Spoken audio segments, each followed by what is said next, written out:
Well, good evening, everybody, or good morning, whenever you may be watching this. It is time, Nick. It is time. SEC Conference Baseball is upon us. Ole Miss has released their hype video. Just came out about an hour ago or so, and I'd hype me up, of course, Yeah, but they always do. The real question is, will the team live up to the hype video after the hype video is Yeah. released?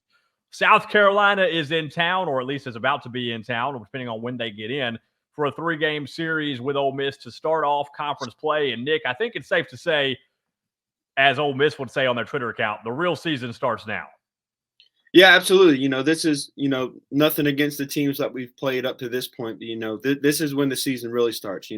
Kind of got those first few weeks to figure some things out. But if you haven't figured it out by now, or at least most of it's going to be a long season. So I'm excited for SEC play. I'm sure as you are. So without further ado, as they say.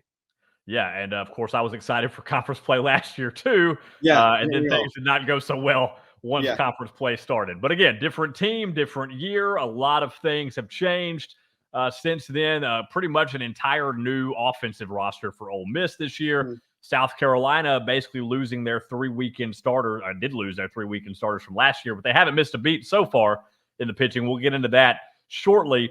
As of now, Ole Miss comes into this at 13-5. They've won 7 consecutive games. Their most recent being over Louisiana Monroe. Wasn't as easy as you would have liked it to be down there in Monroe, but overall, you got the clutch hit when you needed it.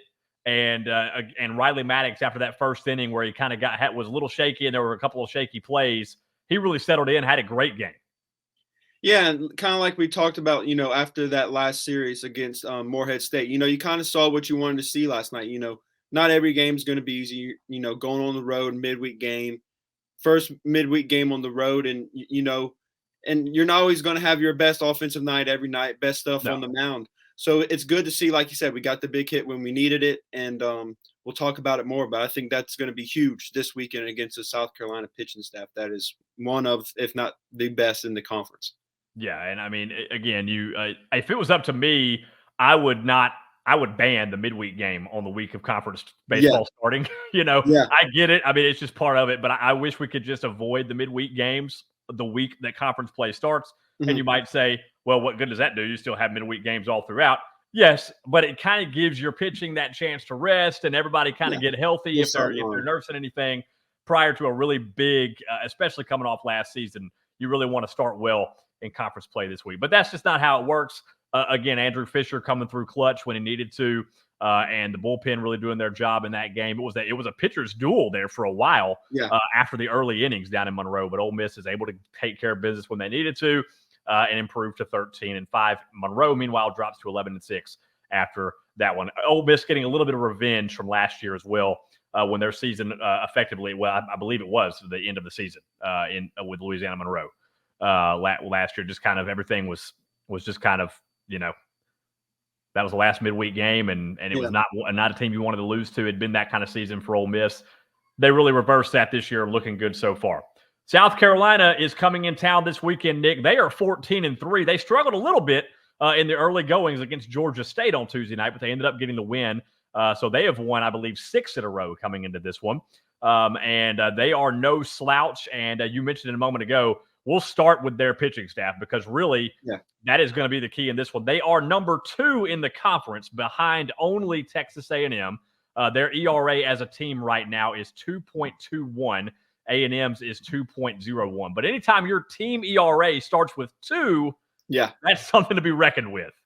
Yeah, absolutely. And like we said, it hasn't been against conference opponents, but nonetheless, Division I baseball players. But just, and it was, you knew about, LSU coming into the season, their pitching staff, the Arkansas, and obviously Texas A&M with the new pitching coach they had come down from the major leagues. But they're a team that really doesn't have, a bona fide ace.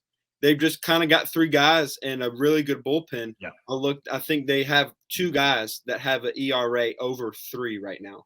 Yeah. So, and that's impressive. Normally, as an Ole Miss person, if we've got, or anyone, if you've got a pitcher with an ERA around 4, that's something you can live with. But having only 2 guys over 3, and then they're opponents are hitting under 200 against them. I think it's 187. So yeah, just they're not allowing a lot of base runners, and when they do, I've looked, they're one of the better in the conference on, teams aren't running very well against them. They got a pretty good catcher that has had some success throwing runners out. So yeah, I think that's going to be the key. Obviously one of the bigger things as when you want to look at strengths between both teams, and their pitching staff is the one that kind of sticks out the most. Yeah, their catcher, by the way, Cole Messina, he's on a Golden Spikes watch list. I mean, if that tells you anything right there, he's a junior. And anytime you have a junior behind the plate, Ole Miss, we kind of got spoiled, obviously, the last few years, with Hayden Dunhurst and Calvin Harris. You had those guys, those dudes behind the plate. Now you're having to adjust to having a freshman and a sophomore, as your catchers. So South Carolina is certainly using that to their advantage. Cole Messina is no slouch, as you mentioned, for sure. But when you can lose your 3 weekend starters, all 3 of your weekend starters from last year to the MLB draft, which tells you how good they were last year, and then you still have 3, as you mentioned, with this ERA.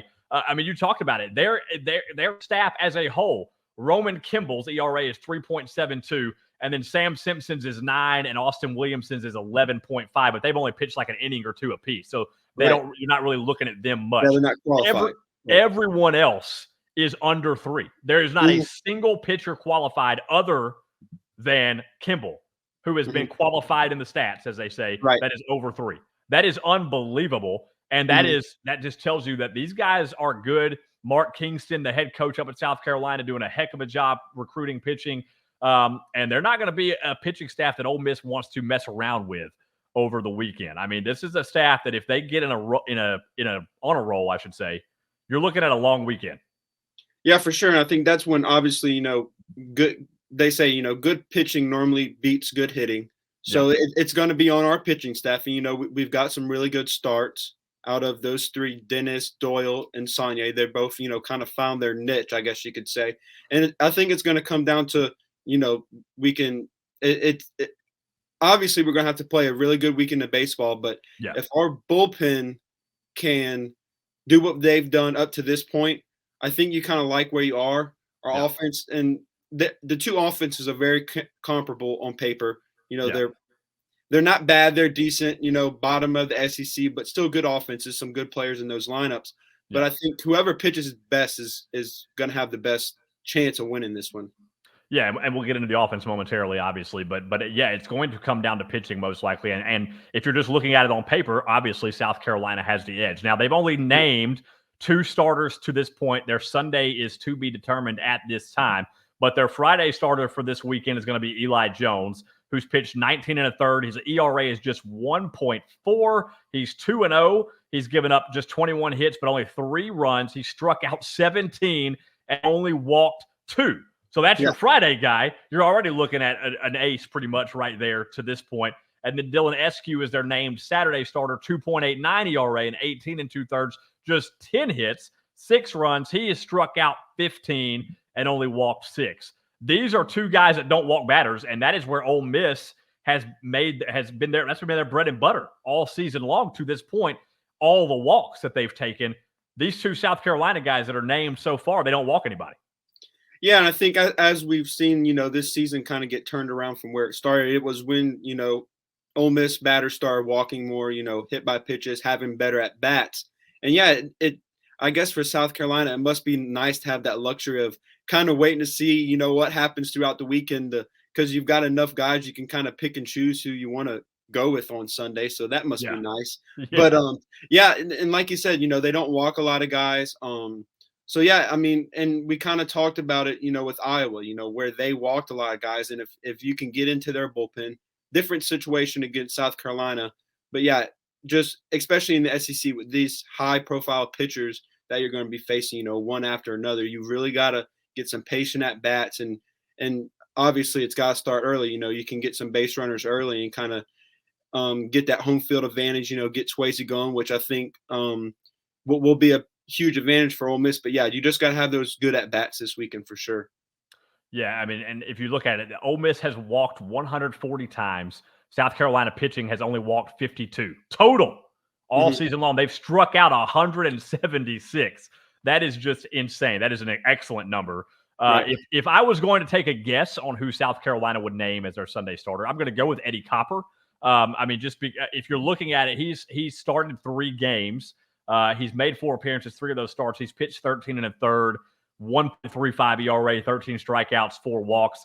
You could also go with either Ty Good or Tyler Pitzer, both of whom also have 10-plus innings and a lot of strikeouts and under 1, sub-1 ERAs. So it's going to be one of those 3 guys. If I'm guessing, if I'm going to put my money on, it's going to be one of them. I don't know exactly who. I'm going with Copper just on again, pure speculation. I have no indication, no information. He started the most games of the 3. It would not shock me to see him, but they could be waiting to kind of see how Friday goes. Although I would imagine we'll probably know who's going to start Sunday before too long. But if I had to take a guess, it's going to be one of those 3 guys. Yeah, and like I said, they have that luxury. They have plenty of guys that you feel comfortable with walking out there or running out there Sunday. So yeah, it's and Ty Good's a guy that I'm pretty sure is a 5th-year guy that's been around for a while. So they've got experience on the mound too, which as we know in the SEC, we saw it last year. With Ole Miss having some younger pitchers can really hurt you as a staff. Just not having those guys that have just had those reps and all those innings. So. Yeah, they've got, like I said, they've got the luxury, and but I like where our rotation is, and with Doyle, I thought he had a really good start, and obviously Sonye had the back-to-back 2 good starts. So, and then Dennis, he's Friday night for a reason. So I like the matchup, but as you know, the game's not played on paper; it's played on the field. So we shall see. Yeah, and we'll talk about the offense just a second. Before we do that, going to change it up a little bit tonight. Obviously, we've been kind of editing the show together, having some good commercial breaks, for lack of a better term, for you. Going to change it up a little bit tonight and just do these for you right here on the show, and just make change it up. You got to keep you guys on your toes. Y'all can't get too comfortable with us. We got to always make it a little better. Right. But Dead Soxy, you guys know Dead Soxy. DeadSoxy.com. Use the code RebelWalk, 25% off site wide, anytime, any result, doesn't matter. Ole Miss wins, loses, draw, whatever the case may be, you can get 25% off site-wide with the code RebelWalk at DeadSoxy.com. Don't forget to check out their Ole Miss exclusive NIL socks, help out the athletic programs, and help out particular athletes as well. You don't want to miss those, so check those out over at DeadSoxy.com. And, of course, on the other side of your screen there, you'll see Rebel Closet, consignment atmosphere. You can buy clothes, you can sell clothes, whatever you want to do. Get Rebel ready for less with Rebel Closet. Check them out at rebelcloset_OX on Instagram. Check them out, Rebel Closet. Get Rebel ready for less. All right, Nick. Ole Miss, of course, the offense, as we mentioned, very similar to South Carolina's to this point. If you're looking at them statistically speaking, they are not next to last and third from last overall. Mm-hmm. Kentucky is last in the conference with 270 at a 270 average. South Carolina 278. Ole Miss 279. Essentially the exact same thing, but those Ole Miss numbers have gone up, obviously. 279 is improved from where they have been. However, if you look at the individual stats leading the way, South Carolina has a slight edge with Dylan Brewer batting .415 and Kennedy Jones batting .364. Ole Miss has Leger and Ross at .379 and .375. So if you look at the top 2 guys, South Carolina has a slight edge in their number 1 guy, so to speak, average-wise. But overall, these are 2 very similar offenses that hit about the same amount of home runs.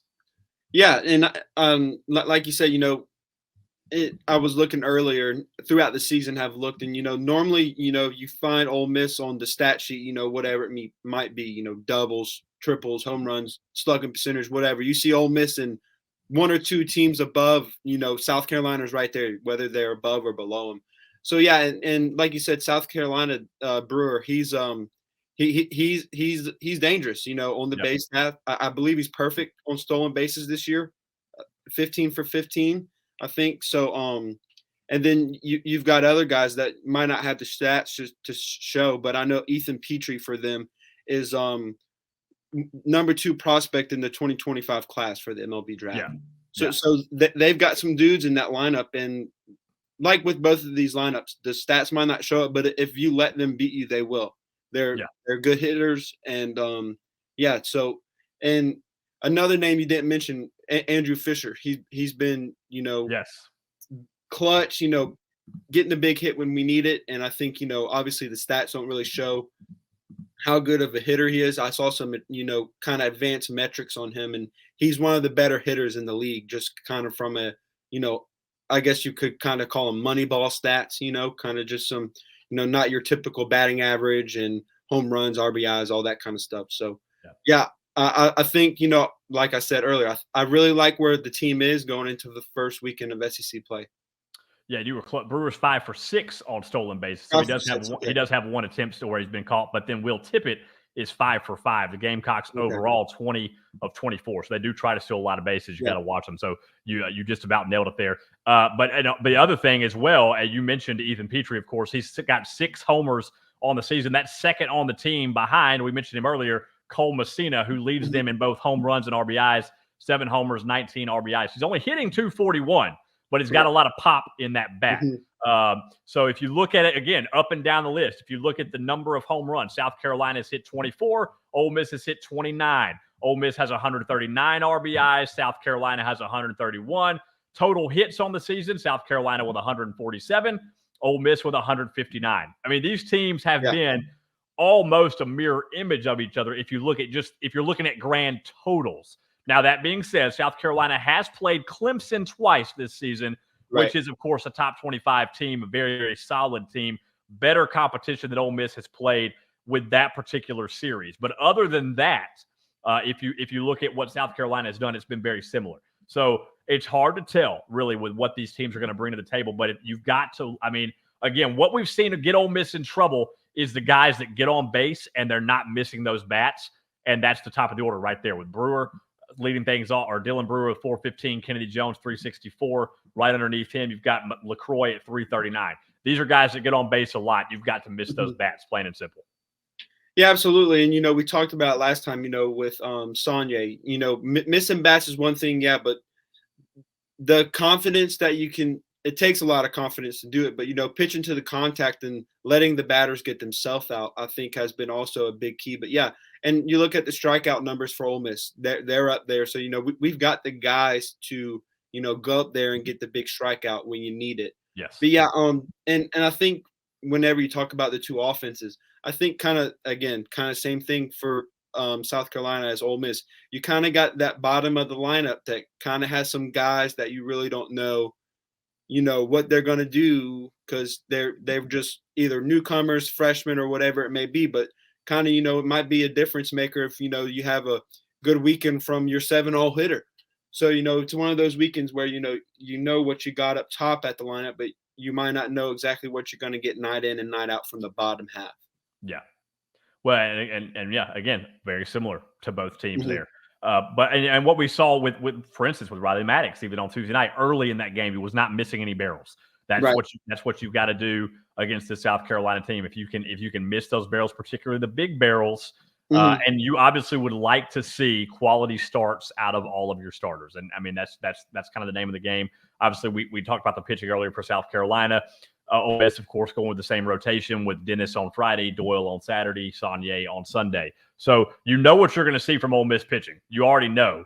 It's just going to be which version of them are you going to get? Are you going to get the good version of them, or are you going to get the bad version of them where South Carolina hits them out of the ballpark? And Swayze is going to be home run city this weekend. It's going to be prime for home runs this weekend.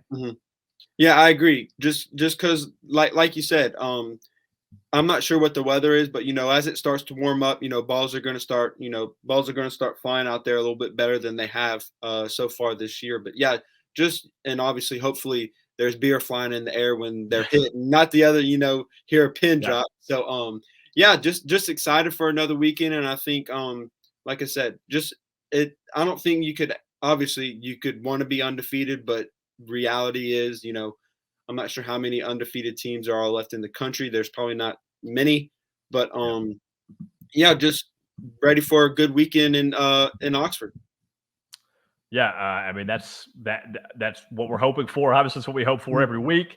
You never know till they play. Now tomorrow's weather looking a little iffy. But Saturday and Sunday are both looking really good. We'll see what happens tomorrow, whether or not the rain is enough to cause the weather the game to be delayed. What you definitely don't want is a doubleheader, and we know Mike hates doubleheaders. You definitely don't want a doubleheader on your opening weekend of SEC play, especially against a really good South Carolina team. But we hope we don't get there.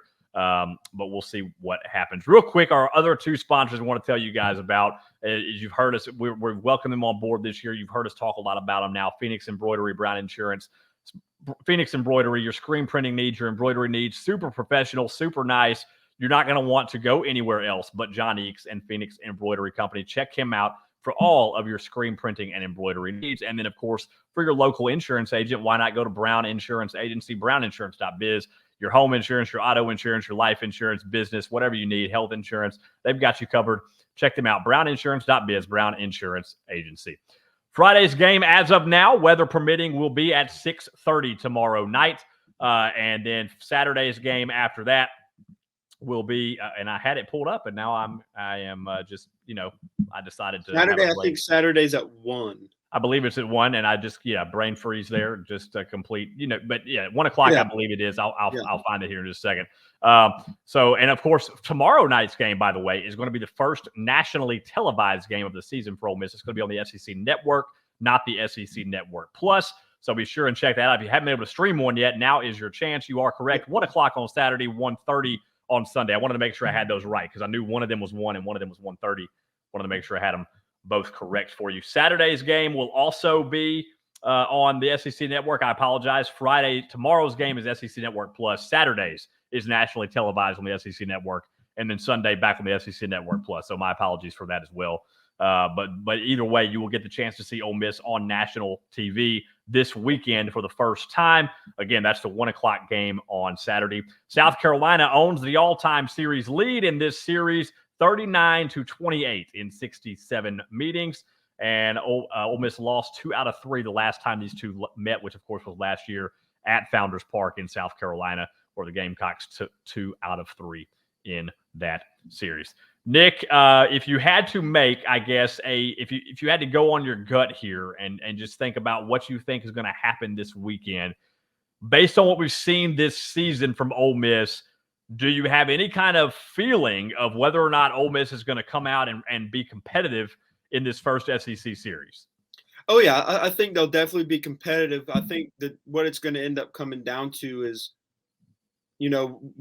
which we have seen Ole Miss do here of late is, are you against a good pitching staff going to still be able to get that good hit, or not the good hit, the clutch hit, the 2-out hit, the runners in scoring position, runners on third with less than 2 outs. Those are in these type of games and series, those are opportunities that are, little mistakes are going to get more amplified because of the stakes, early in the season, SEC play, you want to get off on the right foot. So yeah, I think competitive without a doubt, but it's just going to come up down to, their pitching. And, I think we've got some hitters in our dugout that are hot. We've got, Fisher, Leger, and Ross and Groff and all those guys that we know well.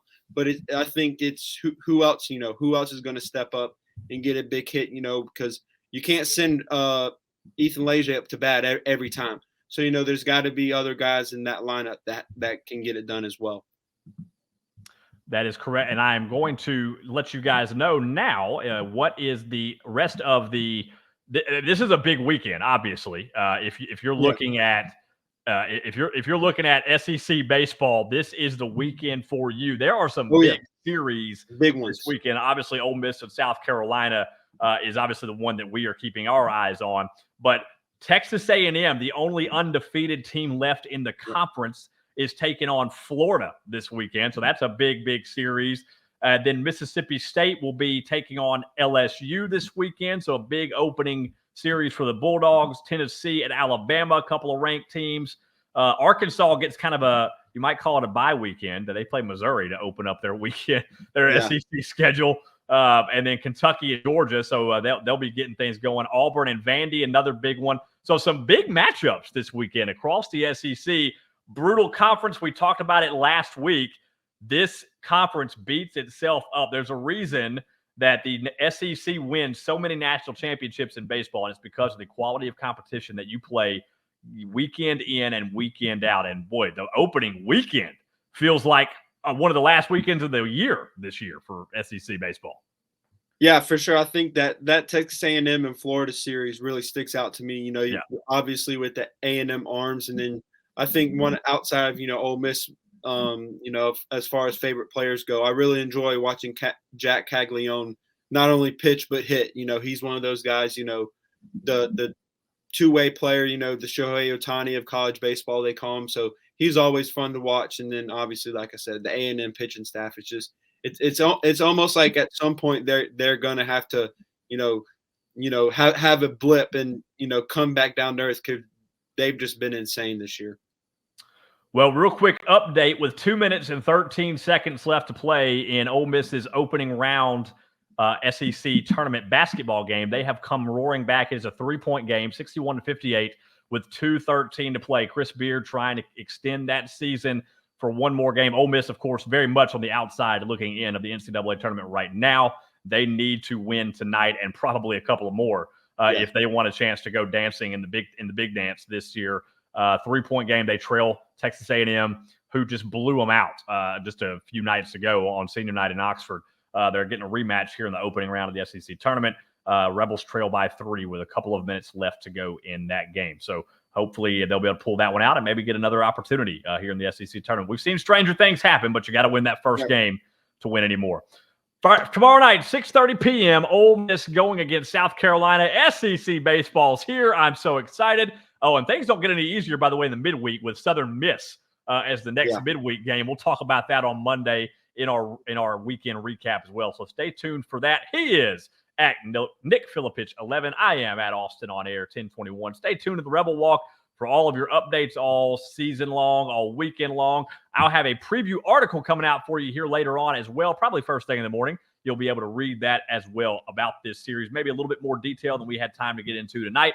All the good stuff. And, of course, stay tuned for Nick's Player of the Weekend after the weekend is over as well. He always has that for you on Mondays as well. Until then, we'll talk to you guys later. Tomorrow night, 6:30 on the SEC Network. Plus, Ole Miss, South Carolina, SEC baseball starts. The real season starts now. And we'll talk to you again on Monday. Hotty Toddy, everybody. Have a great night.